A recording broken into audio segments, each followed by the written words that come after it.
ठिक छ, अहिलेको प्रक्रिया ठिक छ। बालन शाहले ठिक काम गरे। होइन, जसले गरे पनि यो गर्नुपर्छ, राम्रोलाई राम्रो भन्नुपर्छ। नेपालका ठुला घराना भनिनेहरू, ठुला व्यापारी भनिनेहरू पारदर्शी छैनन्, कर छल्छन्, सम्पत्ति सरकारी सम्पत्ति कब्जा गर्छन् र त्यसमा हालिमुहाली गर्छन्। विनोद चौधरीको सम्पत्तिमाथि पनि अब शुद्धिकरण गर्नुपर्ने र छानबिन गर्नुपर्ने अवस्था आएको छ। विनोद चौधरी अहिलेको जगरसेठ कसले छुनी, गरिब जनताहरूको निक्षेप कलेक्सन गर्ने अनि धनीहरूलाई पोस्ने यो खालको मत्स्य न्यायलाई अन्त्य गर्नुपर्छ। 2057 सालसम्म ब्याङ्कको किस्ता बुझाउन नसकेको विनोद चौधरी रातदरबार हत्याकाण्ड भएपछि रातारात अरब खरबपति भएका छन्। फलाना तिलाना ढिस्काना त्यसलाई गर्ने त्यसलाई नगर्ने होइन। अब जति पनि सार्वजनिक अतिक्रमित जग्गाहरू छ त्यो सरकारको नाउँमा फिर्ता ल्याउनुपर्छ। लोकमान प्रवृत्ति अहिले पनि यो वा त्यो रूपमा नेपालको राजनीतिमा, सत्तामा अथवा प्रशासन यन्त्रमा छ। सोलेन्द्र शमशेर जङ्गबहादुर राणा र लोकमान सिंह कार्कीले उच्च पदको दुरुपयोग गरेर यति धेरै कमाए कि त्यसको कुनै हिसाबै छैन। एसपीपी एमसीसी सम्झौताका पक्षधरहरूको मिलोमतो हुँदो रहेछ, जहाँबाट भने पनि। त्यसको अर्को कुरा होला, जस्तो यहाँ मैले केही ल्याएको छु तथ्यहरू, यो देखिन्छ यसरी सप्रमाण आएको छ। अलिकति पनि कुरा काहीँ उठाउनु हो भने अरिङ्गालहरूले तपाईँलाई घाइते हुने गरी टोक्न र समाप्त पार्न बेर लाउँदैनन्। तर जोर जबरजस्ती घुसाइएको यो एजेन्डाबाट जनता अब ब्याक हुनुपर्छ। संविधानमा यो कुरा इम्पोज गरिएको हो। शेरबहादुर देउवाजीलाई हेर्दाखेरि तपाईँ नेपाली देख्नुहुन्छ, पोसाक नेपाली, उनको आत्मा विदेशी, उनी अमेरिकन हुन्, उनी युरोपियन युनियनको भाषा बोल्छन् र उनी मेड इन नेपाल छविका होइनन्। अस्ति अमेरिकन राजदूतसँग शेरबहादुर देउवाको गुप्त भेट भयो। शेरबहादुर देउवाले अमेरिकन एम्बेसडरलाई र आफ्नो काउन्टर पार्ट संयुक्त राष्ट्रसङ्घको महासभामा जाने बहानामा अमेरिकी सरकारसँग सुटुक्क गोप्य रूपमा उहाँले पिस कोअपरेसन सम्झौता गर्दै हुनुहुन्छ। पिस कोअपरेसनको नाममा उहाँले एउटा घातक सम्झौता एसपीपीलाई न्वारण नयाँ तरिकाले गरेर पिस कोअपरेसनको नाममा शेरबहादुर देउवा जस्तो विदेशी आत्मा भएको त्यो सम्झौता गर्दैछन्। यही व्याख्यात्मक घोषणा शैलीको कुनै लगौटी लगाएर त्यसलाई पास गर्दैछन्। खबरदार यी घातक मानिसहरू।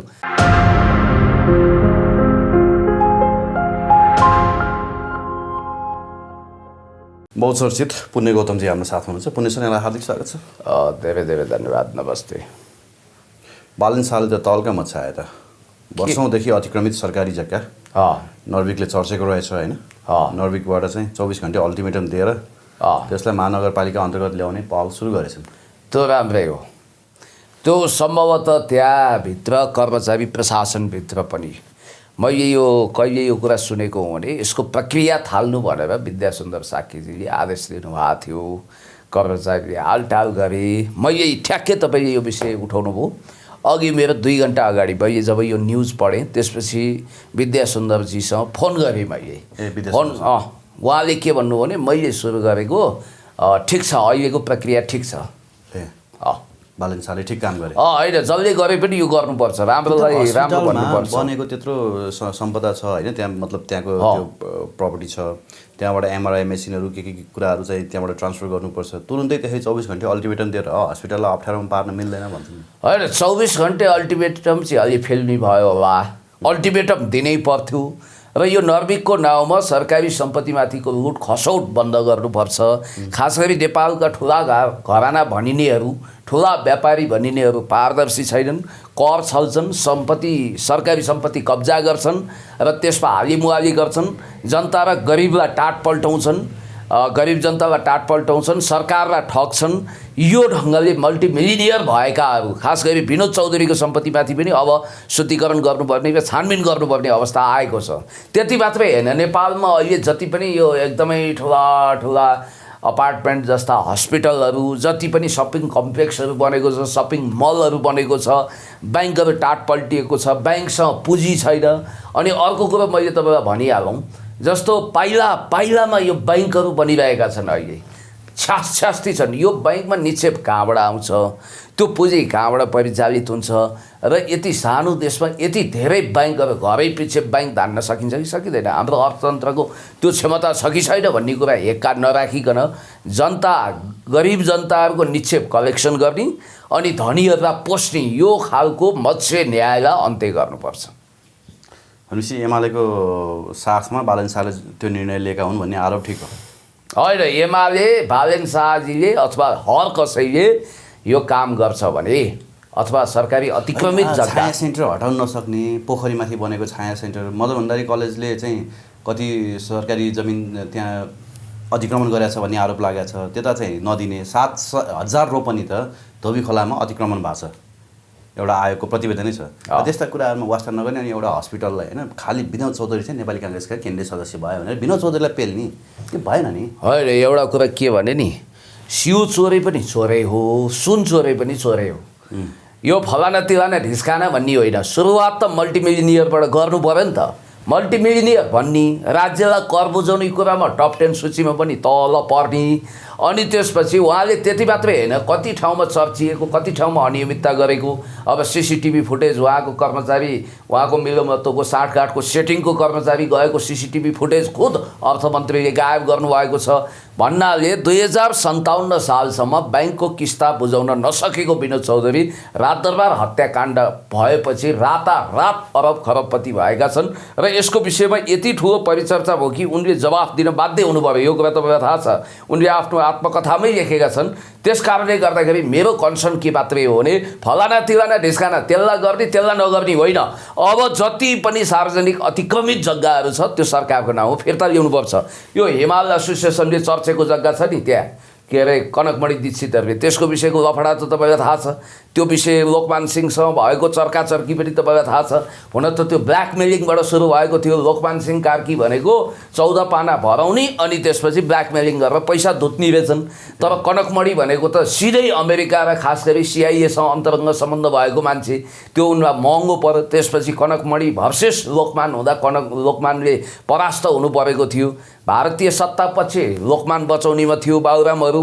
अमेरिकनहरू एग्रेसिभली आएर लोकमानको जागिर उडाइदिए यो कुरा त तपाईँलाई थाहा छ त्यस कारणले गर्दाखेरि यहाँनिर एउटा कुरा ख्याल गर्नु होला प्रचण्डले उडाएको होइन लोकमानको जागिर प्रचण्डले उडाएको होइन अरे शिव प्रचण्ड र बाबुराम त लोकमानलाई धोइ पखाली गरेर डेन्टिङ पेन्टिङ गरेर अख्तियार प्रमुख बनाउने पक्षमा जुधेर बाजेर लागेको मान्छे लोकमानको पक्षमा अब एउटा इन्ट्रेस्टिङ कुरा जस्तो लोकमान प्रवृत्ति अहिले पनि यो वा त्यो रूपमा नेपालको राजनीतिमा सत्तामा अथवा प्रशासन यन्त्रमा छ जनरल भूपालमान सिंहका केही छोराहरूमध्ये अत्यन्तै दबङ बाहुबली झगडालु स्वभावका एक छोराप्रति जनरल भूपालमान सिंह कार्की एकदम चिन्तित हुन त जनरल भूपालमान सिंहको उपाधि भनेको कुनै सेनाको अब करियर जब गरेर भएको होइन हुकुम प्रमाङ्गीमै जर्नल भएका हुन् उनी अनि त्यस हो हुकुम प्रमाङ्गीबाटै हो उनले कुनै सेनामा क्याप्टेनबाट सेकेन्ड लेफ्टिनेन्टबाट करियर सुरु गरेका होइनन् नि मातृका प्रसाद कोइराला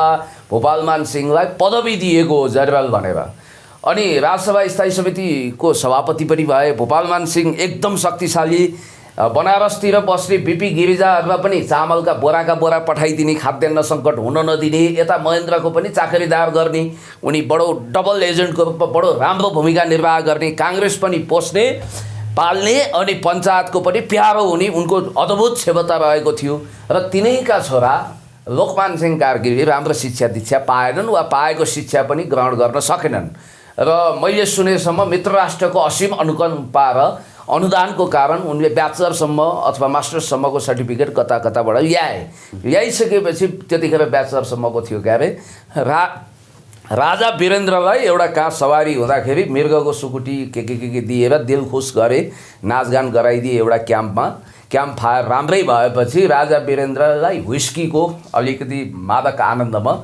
दयावन्त हुन मन लागेछ अनि छेउै यो किताबमै लेखेका छन् उनले छेउैमा रहेको भूपालमानलाई बोलाएछन् भूपालमान तिम्रा सन्तान कति भनेर सोधेछन् सरकार अरूको त सबै ठिक छ यो लोकमान भन्ने मेरो छोरो अलिकति बिग्रिएर गयो यो अलि मूर्ख छ यसलाई केही व्यवस्थापन गर्नु पर्यो सरकारी नुन खुवाउनु पर्यो भनेपछि सचिव भनेर त्यतिखेर को थियो अब फणिराज पाठक थियो कि पशुपति भक्तै थियो कि को थियो अब सचिवको नाम चाहिँ मैले भुलेँ यो फ्याक्ट कुरा हो यो बाबुलाई लगेर सिधै उपसचिवमा भर्ती गर्नु भनेर हुकुम प्रमाङ्गी गरेर लाछाप लगाएको हुनाले उनी सिधै न लोकसेवा न केही हुकुम प्रमाङ्गी हुप्रबाट उपसचिव भए।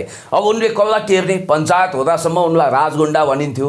मात्तिएर त्यसै असरको छाडा साँडे जस्तो जसलाई पनि हाक्क र हुक्क गरेर हान्दै हिँडे, पैसा पनि अकुत कमाए, यसै पनि ठुलो मौजाको जमिनदारी सम्हालेको त्यस्तो खालको अब सामन्ती सेठहरूको परिवारमा जन्मिएको मान्छे र यो यिनी बौद्धल आएपछि अलिकति सङ्कटमा पर्लान् जस्तो थियो। यता गिरिजा बाबुको ज्याक लगाइहाले, गिरिजाको प्यारो हो नि, पञ्चायतको पनि प्यारो, गिरिजाको पनि प्यारो, जागिर जोगिसकेपछि यिनले तरक्की गर्दै गए। जब राजा ज्ञानेन्द्रले पूर्व राजा ज्ञानेन्द्रले टेक ओभर गरे, सत्ता हातमा लिइसकेपछि शाही शासनको उत्कर्ष कालमा मुख्य सचिव को बनाउने भन्ने कुरामा दरबारले 1 मिनट पनि सोचेन, किनभने हिन्दुस्तानमा पनि ब्यालेन्स गर्नु थियो। लोकमान सिंह पाइलट बाबा मार्फत सुरुदेखि नै हिन्दुस्तानसँग उनको अन्तरङ्ग सम्बन्ध, त्यसपछि भारतीय इसारामा सिधै मुख्य सचिवको पदमा यिनलाई ल्याइयो र यो जनआन्दोलनमा दमन गरेको भनेर एक दमनकारीको रूपमा यिनलाई पनि पछि आयोग बनाएर दण्डित गर्ने कुरा थियो। र इन्ट्रेस्टिङ कुरा के भने भन्सार विभागको डाइरेक्टर हुँदाखेरि यिनी सुनकाण्डमा पक्राउ परेको, कतिको सुनकाण्डमा जागिरै गएको, यिनको पक्राउ पनि परे, जागिर पनि गएको, तर अद्भुत तरिकाले सफाई पाए। उनको त्यो जादु थियो, करिश्मा थियो, दरबारको पनि प्यारो, गिरिजाबाबुको पनि प्यारो, कसले छुनी। नेपाल भनेको विधिको शासनमा नचलेको देश रहेछ। त्यसपछि यो राज्य सत्ताको कमजोरी पक्रिँदै जब दोस्रो जनआन्दोलन भयो, केही समय यिनी गुमनाम भए, भारततिर गए, बसे। डाक्टर बाबुरामहरूको सत्तामा रजगज भयो, गिरिजाबाबु फेरि सक्रिय भइसकेपछि गिरिजाबाबु, बाबुराम भट्टराई अनि त्यसपछि यो च्यानल प्रयोग गरेर यिनी अख्तियारको प्रमुख पद पड्काउन सफल भए। अब हेर्नुहोस् है, भस्मासुर र महादेवले आशीर्वाद दिए, तर भस्मासुरले झन्डै महादेव नै ध्वस्त पारे जस्तै अब यिनले त्यो कति पन्ने हो त्यो भर्न लगाए, सर्ट भर्न लगाउने, हरेक मान्छेलाई हाय तोबा बनाउने, बार्गेनिङ गर्ने। मलाई लाग्छ मान्छेको भनाइअनुसार चोलेन्द्र शमशेर जङ्गबहादुर राणा र लोकमान सिंह कार्कीले उच्च पदको दुरुपयोग गरेर यति धेरै कमाए कि त्यसको कुनै हिसाबै छैन भनिन्छ।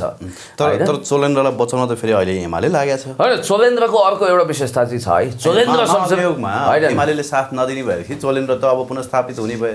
अब उनले चाहिँ माधव नेपाल र प्रचण्डसँग बदला लिन्छन् भन्ने आशाले हो कि होइन एमाले चाहिँ चोलेन्द्रलाई रिइन्स्टेट गराउने तर्फ लागेको छ भन्छन्। होइन, चोलेन्द्र शमशेरले फेरि राष्ट्रियताका मुद्दाहरूपछि केही अडान लिएको छ है। जस्तो एउटा कुरो म तपाईँलाई भन्छु, चाहे हिजो नागरिकताको विषय होस्, चाहे अरू विषय, राष्ट्रियताका इस्युहरूमा खास गरी बिहारी नस्लका मन्त्रीहरूलाई जागिर खोज दिने, राजेन्द्र महतो जस्ता बिहारी नस्लका मानिसहरूको जागिर चिरिम चट बनाइदिने कुरोमा उनको योगदान छ। राष्ट्रियताको मामिलामा उनका योगदानहरूलाई नजरअन्दाज गर्न मिल्दैन।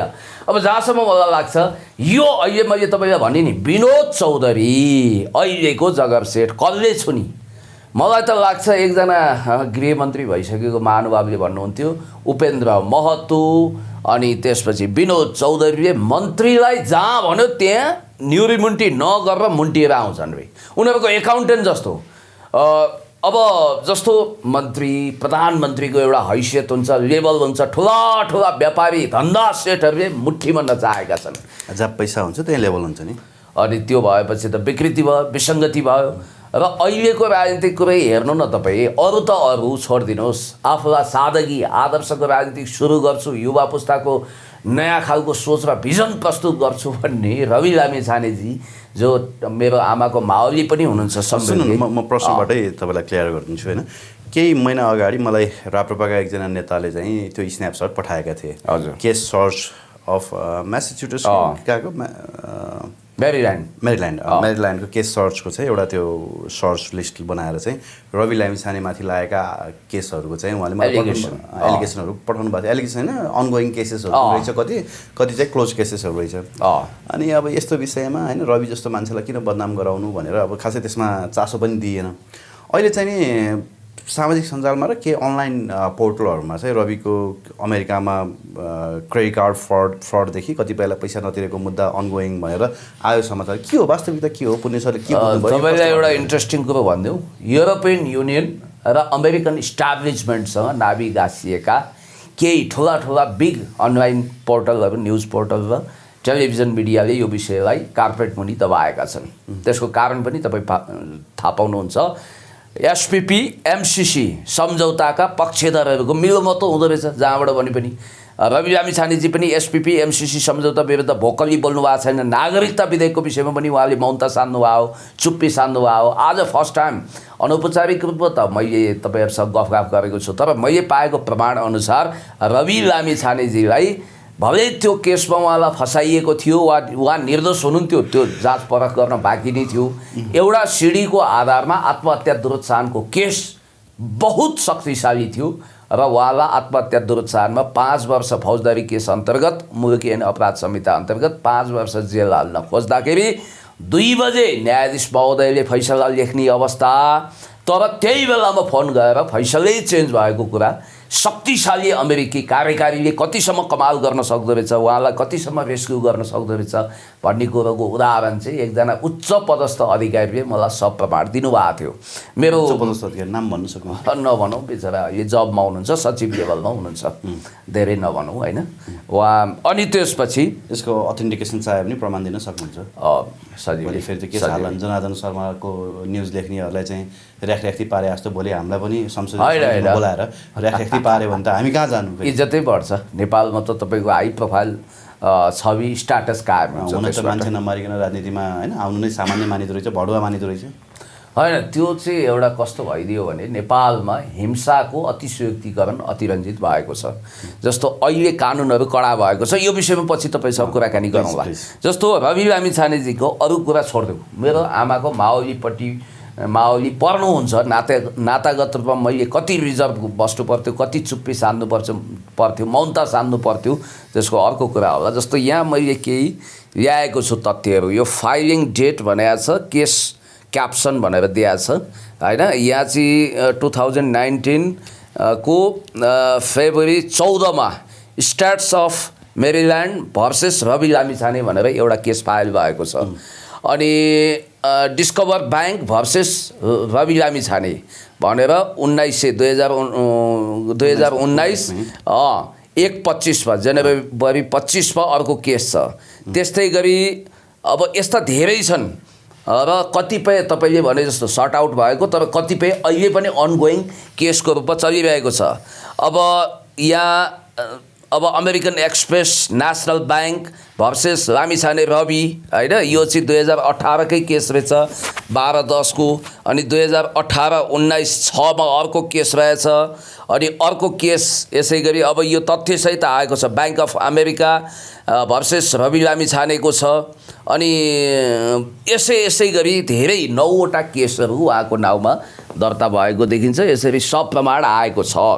अब अहिले यो विषयमा तपाईँले अलिकति पनि कुराकानी उठाउनु हो भने अरिङ्गालहरूले तपाईँलाई घाइते हुने गरी टोक्न र समाप्त पार्न बेर लाउँदैनन्।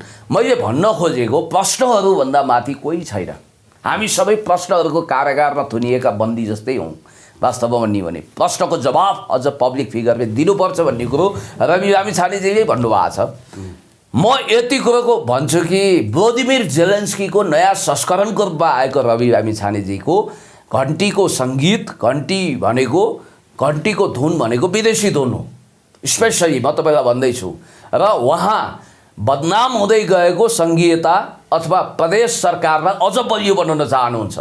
धर्मनिरपेक्षको विषयमा यस्ता धार्मिक स्वतन्त्र देश राखौँ, सर्वधर्म समभाव भनौँ, तर धर्मनिरपेक्षताले क्रिस्चियनिटी विस्तार गर्यो, यो देशको राष्ट्रियता खतरामा पार्यो भन्ने जनमत बढिरहेको बेला र भोलि जनआन्दोलन वा संसदबाटै यसलाई यी दुईवटा एजेन्डालाई रिकन्सिडर गरेर संघीयता अथवा प्रदेश सरकार र धर्मनिरपेक्षताको विषयमा जनतालाई निर्णय गर्न दिनुपर्ने अवस्था आएको बेलामा उहाँले झन् बलियो गरी गगन थापाकै स्टाइलमा, माओवादीकै स्टाइलमा यी दुईवटा एजेन्डा बोक्नु भएको छ। मङ्सिर 4 को निर्वाचनको डेडलाइन धर्मनिरपेक्षताको विपक्षमा हो र? तपाईँ पनि अहिले धर्मनिरपेक्षताको विपक्ष? होइन, म त सुरुदेखि नै नेपालमा धार्मिक स्वतन्त्रता हुनुपर्छ, यो सेकुलरिजम भनेको युरोपियन युनियनको एजेन्डा हो। हामीले सेकुलरिजम नभन्दा पनि त नेपालमा सबै धर्महरूलाई स्वतन्त्रता थियो नि सर, होइन र? यहाँ किनभने बौद्ध, बोन, जैन अथवा किराँत सभ्यता, धर्म, संस्कृति हामी वैदिक सनातनी हिन्दूहरूको मात्रै वर्चस्व थिएन नि त। यहाँ मुस्लिमहरूलाई पनि, अनि त्यसपछि संविधानको मातहत अरू धर्मलाई पनि स्वतन्त्रता थियो। तर जोर जबरजस्ती घुसाइएको यो एजेन्डाबाट जनता अब ब्याक हुनुपर्छ। संविधानमा यो कुरा इम्पोज गरिएको हो। खास गरी प्रदेश सरकार र सङ्घीयताको विषयमा एकदमै यो आर्थिक रूपमा जनतालाई मार पार्ने काम हो र यसबाट अब मुलुकले मुक्ति लिनुपर्छ भनिरहेको बेलामा गगन थापा वा प्रचण्डकै स्टाइलमा उहाँले दन्दनाएर मङ्सिर 4कै चुनावलाई लक्षित गरेर बहुमतै ल्याउँछु जस्तो एकदम एग्रेसिभली उहाँ आउनुभएको छ जुझारु रूपमा। म रवि लामिछानेजीलाई भन्न चाहन्छु, जस्ता उहाँका निजी पारिवारिक कुराहरू, उहाँको वैवाहिक सम्बन्धका कुराहरू, अन्य कुराहरूमा म जान्न। हिजो आशीर्वाद क्यासेट कम्पनीमा 5,000 को तलब खाने रवि लामिछाने अहिले 2500 करोडको मालिक हुनु होला। त्यो विषय राज्यको हो। राज्यले त्यो विषयमा सरकार राख्छ राख्दैन उसको कुरा हो। म राज्य पक्षको मान्छे पनि होइन। तर एउटा कुरा म तपाईँलाई भन्न चाहन्छु, शेरबहादुर देउवा जसरी हामीले भन्छौँ नि, शेरबहादुर देउवाजीलाई हेर्दाखेरि तपाईँ नेपाली देख्नुहुन्छ, पोसाक नेपाली, उनको आत्मा विदेशी, उनी अमेरिकन हुन्, उनी युरोपियन युनियनको भाषा बोल्छन् र उनी मेड इन नेपाल छविका होइनन्। गगन थापादेखि शेरबहादुर अनि कता कता रवि लामिछानेजीमा पनि त्यो हस्को आउँछ। नागरिकता विधेयकको विषयमा रवि लामिछानेजीले कुनै पनि प्रोग्राममा भोकली कडा तरिकाले प्रस्तुत भएको मैले देखेको छैन। एमाले पनि छैन नि, होइन। हामी नेकपा एमालेहरू, तपाईँलाई थाहा छ अब राष्ट्रपति महोदयले त्यसलाई के गर्नुहुन्छ। हुन त हिजो राजा हुँदा जुन अवशिष्ट अधिकार थियो, किङ हुँदाखेरि त्यसलाई अदालतमा फिर्ता लान सक्ने अथवा संसदभन्दा अझ पृथक तरिकाले निर्णय लिन सक्ने हुनाले उहाँले त्यो निर्णय लिनुभयो। त्यही कारणले राजदरबार हत्याकाण्ड भयो भन्ने पनि हामी कहाँ एउटा मान्यता स्थापित भएको छ। तपाईँलाई एउटा कुरा म भन्न चाहन्छु, राष्ट्रपति सम्माननीय राष्ट्रपतिज्यूले यदि यसलाई प्रमाणीकरण नगरेर संसदलाई पुनर्विचार गर्नको लागि फर्काइदिनु हो भने यो देशले ठुलो राहत पाउनेछ, मुक्तिको सास फेर्नेछ। हुन त फेरि त्यो दुईटै संसदले राष्ट्रपतिका पुर्याउनु पर्ने प्रावधान हुन्छ, तर त्यो चाहिँ अहिले तत्काल सम्भव हुँदैन, किनभने यो केयरटेकर सरकार हो। केयरटेकर सरकारले राष्ट्रिय महत्त्वको विषयमा त्यसरी निर्णय लिन सक्दैन। अब यो गठबन्धन रूपी ठगबन्धनले अर्को एउटा घातक तयारी गरिरहेको तपाईँलाई थाहा छ। मैले तपाईँलाई भनिहालौँ, एसपिपी सम्झौताबाट हामीले स्टेप डाउन गऱ्यौँ भने हो यिनीहरूले। अस्ति अमेरिकन राजदूतसँग शेरबहादुर देउवाको गुप्त भेट भयो र योभन्दा अगाडि नै एउटा कुरा तय भएको छ कि शेरबहादुर देउवा अक्टोबरमा अमेरिका जाँदैछन्, युनाइटेड नेसनको जेनरल एसेम्ब्लीलाई सम्बोधन गर्न परराष्ट्र मन्त्रीसहित जाँदैछन्।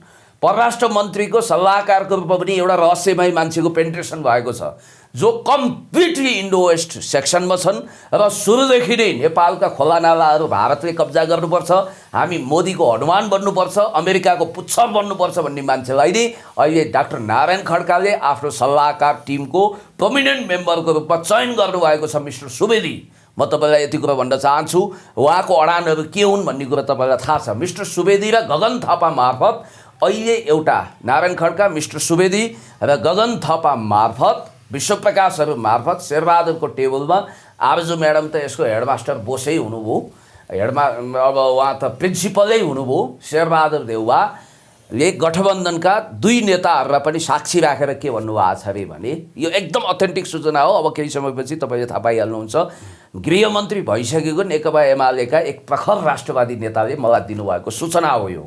र उहाँ आधिकारिक रूपमा जिम्मेवार रूपमा संसदमा अथवा सम्बन्धित फोरममा बोल्नु होला, तर यो हामीले बोल्न ढिलो भइसक्यो, यो तपाईँहरू जस्तो मान्छेले बोल्नै पर्छ भनेर उहाँले मलाई यो सूचना दिनुभयो र म यो सूचना तपाईँहरू समक्ष प्रस्तुत गर्न चाहन्छु कि शेरबहादुर देउवाले अमेरिकन एम्बेसडरलाई र आफ्नो काउन्टर पार्ट, उहाँको काउन्टर पार्ट भनेको त त्यहाँको राष्ट्रपति मानिन्छ, प्रधानमन्त्री छैन अमेरिकामा, होइन, उहाँले अब याद गर्नुहोला संयुक्त राष्ट्रसङ्घको महासभामा जाने बहानामा अमेरिकी सरकारसँग सुटुक्क बुँदाहरू घुमौरो पाराले लगभग त्यही एसपिपीकै बुँदाहरू, तर गोप्य रूपमा उहाँले पिस कोअपरेसन सम्झौता गर्दै हुनुहुन्छ।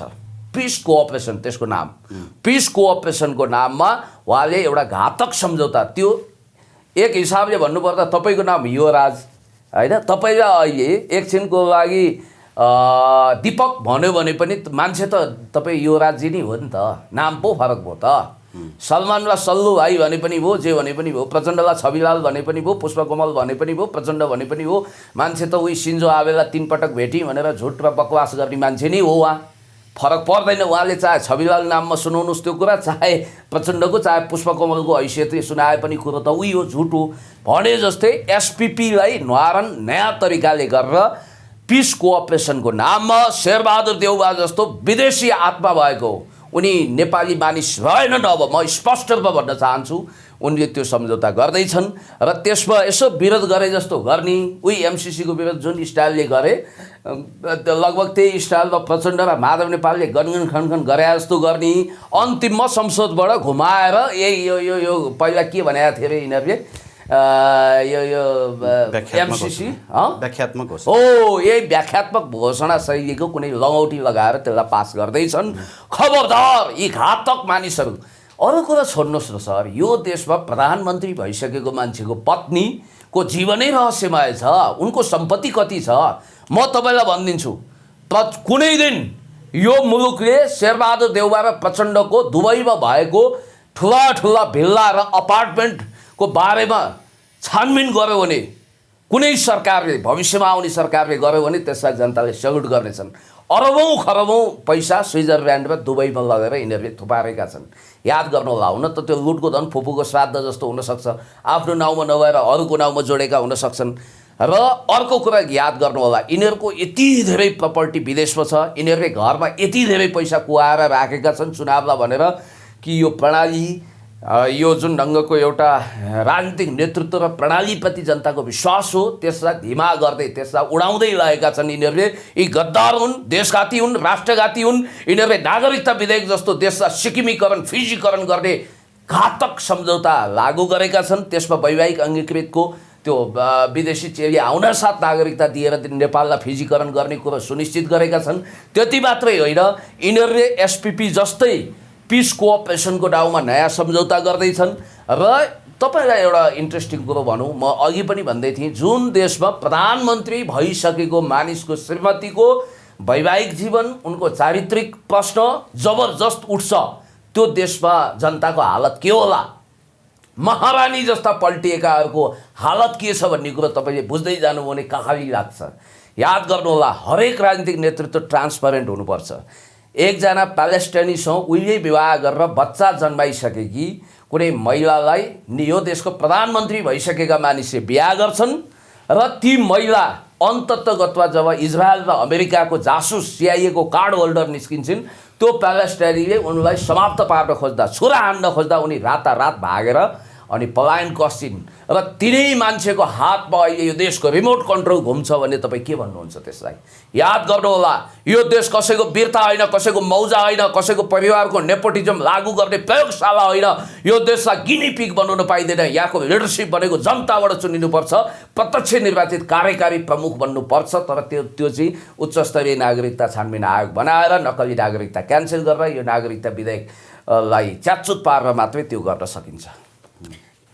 तपाईँको सुरुमा तपाईँसँग कुराकानी गर्दाखेरि होइन, अब अलिक प्रोग्रेसिभ हुनुहुन्थ्यो, अब अहिले ठ्याक्कै बाँकै लाइनमा जानुभयो जस्तो लाग्यो। धर्मनिरपेक्षता पनि काम छैन, सङ्घीयता पनि काम छैन, यो गणतन्त्र पनि काम छैन भन्ने पक्षमा तपाईँहरू पुग्नुभयो। राप्रपा लाइनमा तपाईँहरू पुग्नुभयो, तपाईँ पनि पुग्नु भएन, तपाईँहरूभन्दा पनि तपाईँ चाहिँ अलिक प्रोग्रेसिभ हुनुहुन्थ्यो, अब अहिले चाहिँ त्यो सोचमा पुग्नु हो। गणतन्त्रको विषयमा हाम्रो चट्टानी अडान छ। गणतन्त्र जनताले आर्जिएको सम्पत्ति हो र यसलाई संस्थागत केशरबहादुर विष्टहरूले भनिरहेछन्। केशरबहादुर विष्ट कौन सा पोलिटिसियन हुन्? दरकिनार भएर इतिहासमा अतीतका बाहुनलाई चाहिँ पछाडिबाट बन्चरोले हानेर मार्यो भनेर बोलेको छ नि त टिकटकमा भाइ। एउटा कुरो, केशरबहादुर विष्टजी नेपाली राजनीतिको एउटा रिटायर आत्मा हो, परमात्मा होला। त्यहाँभन्दा बढी हैसियत उहाँको नेपाली राजनीतिको छैन र उहाँले ठुलो कुरा गर्दै हिँड्नुको कुनै तुक पनि छैन। केशरबहादुर विष्टजी सच्चा राष्ट्रवादी हुनुहुन्थ्यो भने गिरिजा प्रसाद कोइरालाले उहाँलाई भित्र्याएर नेपाली काङ्ग्रेस बनाएको इतिहास उहाँले भुल्नुभयो। सूर्यबहादुर थापाको कार्यकर्ता 1 महिना अगाडिसम्म एउटा अखबारमा उहाँले सूर्यबहादुर थापा भनेको विदेशी एजेन्ट दलाल भनेर इन्टरभ्यू दिने, 1 महिनापछि सूर्यबहादुरको पार्टी जनशक्तिमा गएको इतिहास हामीलाई थाहा छैन। पहिला कमल थापालाई धुवाँदार गाली गर्ने त्यही कमल थापाको पार्टी उहाँले जोइन गर्नुभयो, कतिवटा घाटको पानी खानुभयो। हिस्ट्री नै केलाउने हो भने केशरबहादुर विष्टले जोइन नगरेको पार्टी त माओवादी बाहेक अरू कुनै छैन होला। एमालेमा पनि 5-7 दिन रहनुभयो र अनि होइन त हो त थाहा, तपाईँले सूचना लिनु। अनि ओलीलाई गाली गरेर भात खाइरहेको बाहुनलाई पछिबाट बन्चरोले हानेर मार्ने अनि गणतन्त्रको लागि उहाँको महिमा अपरम्पार। याद गर्नु होला, गिरिजा प्रसाद कोइराला विरुद्ध उहाँले दृष्टि वा छलफलमा एउटा धुवाँधार इन्टरभ्यू दिनुभयो। उहाँ एमालेको मन जित्न चाहनुहुन्थ्यो। त्यसको केही समय पछाडि नै उहाँ नेपाली काङ्ग्रेस प्रवेश गर्नुभयो र राष्ट्रिय सभामा आउनुभयो। यो कुरा इतिहास हो, यस आउनुभयो। र उहाँको इतिहास भनेको उहाँले एउटा कुराको ब्याज खाइरहनुहुन्छ, त्यो भनेको के भने रङ्गशाला भत्कियो, मैले नैतिकताको आधारमा राजीनामा दिएँ। कहाँ नैतिकताको आधारमा राजीनामा दिनु? त्यो बेलामा राजीनामा नदिएर आन्दोलन गर्दाखेरि पक्राउ परेर घाइते भएका साथीहरू अहिले पनि छन्। यस, पोइन्ट टु बी नोटेड। ठिक ठाउँमा तपाईँ आउनु। मैले भेटेछु, मसँग यस, केशरबहादुर बिष्टजीको पिताजीको कुरा गरौँ। उहाँले आफ्नो पिताजीको विषयमा हो मानवीय ढङ्गले हामीले निकै कदम यो कुरालाई भावुकताका साथ गम्भीरताका साथ लिनुपर्छ। उहाँ बेपत्ता हुनुभयो, तर उहाँ बेपत्ता हुनुको कारण के हो त? उहाँ हुम्ला जुम्लाको त्यो चाइनिज सिमानाबाट बेपत्ता हुनुभयो। उहाँ पश्चिमाको दानापानीमा हुर्किएको, क्रिस्चियन मिसनरीमा हुर्किएको। त्यही भएर कतिपयले केशरबहादुर बिष्टजीलाई अहिले पनि क्रिस्चियन मिसनसँग उहाँको सालनाल त छैन भनेर बेनिफिट अफ डाउट दिइरहेका हुन्छन्। उहाँको पिताजी कहाँ हराउनुभयो, कहाँ जानुभयो, अहिलेसम्म लापत्ता हुनुहुन्छ, अत्तो छैन। र उहाँले वास्तवमै भन्ने हो भने अब फेटालिजम एन्ड डेभलपमेन्ट जस्ता किताबहरू पनि लेख्नुभयो र खास गरी पश्चिमा लाइनको द फिलोसफीलाई समाजशास्त्रीय हिसाबले स्थापित गर्ने मान्छे उहाँ एउटा। अनि त्यसपछि पोलिटिकल साइन्सको एप्रोचबाट स्थापित गर्ने भनेको थिङ्क ट्याङ्कको रूपमा ऋषिकेश शाह र उहाँकै उत्तराधिकारीको रूपमा बाबुराम भट्टराई आए। जातीय राज्यको कन्सेप्ट ल्याउने मान्छे मध्ये एउटा उहाँको पिताजी डोरबहादुर बिष्टजी पनि हो। र उहाँ चाहिँ यो वंशवादमा अथवा उहाँलाई सजिलो भयो। काठमाडौँमा उहाँ राणाजीले उहाँहरूलाई मौजा दिएको अब कैयौँ सय रोपनी कैयौँ हजार रोपनी जग्गाको मालिक उहाँका पिता पुर्खाहरू र त्यो विरासतमा पाएको अपार धनको आधारमा उहाँले फुर्ती लगाउनुभयो। उहाँले भन्नुभयो मैले यसो गरेँ उसो गरेँ त्याग गरेँ। अब उहाँको 10 पुस्ताले खाइ नसक्नुको कुबेरको ढुकुटी छ जुन 10 पुस्ताले खाइसक्दैन। अनि उहाँको राजनीति तपाईँलाई थाहा छ, विराज बिष्ट भन्ने उहाँ आफ्नो छोरालाई मन्त्री बनाउन कमल थापासँग कस्तो तुच्छ सम्झौता गर्नुभयो। उहाँले नैतिकता, किनभने काठमाडौँ सानो छ क्या सर, कमसेकम पुण्य गौतमसँग इन्फर्मेसनको कुरामा सिङ्गोरी नखेल्दै हुन्छ कसैले पनि। हामीसँग पनि सबैको बायोडाटा छ। र उहाँ सूर्यबहादुर थापालाई पूजा गर्न जानुभयो, भक्ति गर्न जानुभयो, कमल थापालाई नेता मान्नुभयो, गिरिजालाई नेता मान्नुभयो, चारैतिर डुल्नुभयो, प्रकाश चन्द्र लोहनीसँग सहकार्य गर्नुभयो, त्यहाँ पनि तोड्नुभयो। अहिले लिङ्गदेनसँग पनि उहाँको खसपस छ, कुरा मिलेको छैन। अब ओल्लो घर न पल्लो घाटको हुनुभयो र उहाँले नैतिकताको कुरा गर्नुहुन्छ, इमान्दारिताको कुरा गर्नुहुन्छ। तर उहाँ के हो भन्ने कुरोको विषयमा सुरेन्द्र भण्डारीजीलाई सोधे पनि हुन्छ। उहाँलाई पनि थाहा छ त्यो विषय? धेरै कुरा थाहा छ। उहाँहरूको द्वन्द्वको भुमरी कसरी बन्यो भन्ने कुरो पनि एकचोटि बुझिदिनु होला। र हामी मेन प्रसङ्गमा आउँ, जहाँसम्म मलाई लाग्छ जस्तो अहिले हामीले सत्ता राजनीतिको खेलोफड्को तपाईँले देखिरहनु भएको छ। मङ्सिर 4 को चुनावमा 79 सिटबाट तलमाथि हुँदैनौँ भनेर नेपाली काङ्ग्रेसले लेडेडिपी गरौँ। अब 79 सिटमा उसले बार्गेनिङ गरेपछि बाँकी रहेको 165 मध्ये प्रत्यक्षको बाँकी सिटमा बाँडीचुडी गर्ने भनेर यिनीहरूले एउटा बटम लाइन क्लियर गरे। याद गर्नुहोला, अमेरिकाले यिनीहरूलाई पश्चिमा शक्तिले के कुरा ग्यारेन्टी गरिदिएको छ भने नागरिकता विधेयक पास गरिसकेपछि यिनीहरू भारतको हनुमानगिरी चम्चागिरी गर्नमा अब्बल भए। अब इन्डियनहरूले डामेर तिमीहरू हाम्रै मान्छे हौ, तिमीहरूको डिएनए टेस्ट गर्नु परेन भनेर उनीहरूलाई आफ्नो कोठरीमा राख्यो। यो ठगबन्धनलाई प्रचण्ड, शेरबहादुर देउवा, माधव नेपाल लगायतका यी नेताहरूलाई उसले कोर्टको गोजीमा बोकेर हिँड्यो। अब अमेरिकनहरूको ट्रस्टी हुनको लागि यिनीहरूले पहिला एमसिसी पास गरे। अब यिनीहरूले एसपिपी पास गर्न ज्यान गइसकेनन्, यहाँ प्रचण्ड दबाब भयो। त्यसपछि यिनीहरू के गर्दैछन् भने पिस कोअपरेसनको नाउँमा अब यहाँ त सरकार भनेको शेरबहादुर देखिन्छ नि, तर सुपर सरकार को आरजु देउवा, गगन थापाहरू सुपर सरकार भएर आएका छन्। अबको चुनावमा हेर्नु होला, राष्ट्रवादी भर्सेस एन्टी नेसनलिस्टको यहाँ लडाइँ हुनेवाला छ। अब अरू त अरू रवि लामी छानेज्यूको घन्टीको धुन समेत विदेशी सुनिन थाल्यो र रवि लामी छानेजी नेपालको राष्ट्रियताको लागि खतराको घन्टी बन्ने सङ्केत देखा परिसक्यो भन्ने बित्तिकै अरूप्रति तपाईँ कति भरोसा राख्नुहुन्छ? बरु यही दलहरूभित्र यहीँभित्र इमान्दार, प्रतिबद्ध, अनि त्यसपछि भोकली धेरै हल्ला नगर्ने राम्रो काम गर्ने मान्छेहरू छन्, त्यसलाई संरक्षण गरेर जानु पर्यो।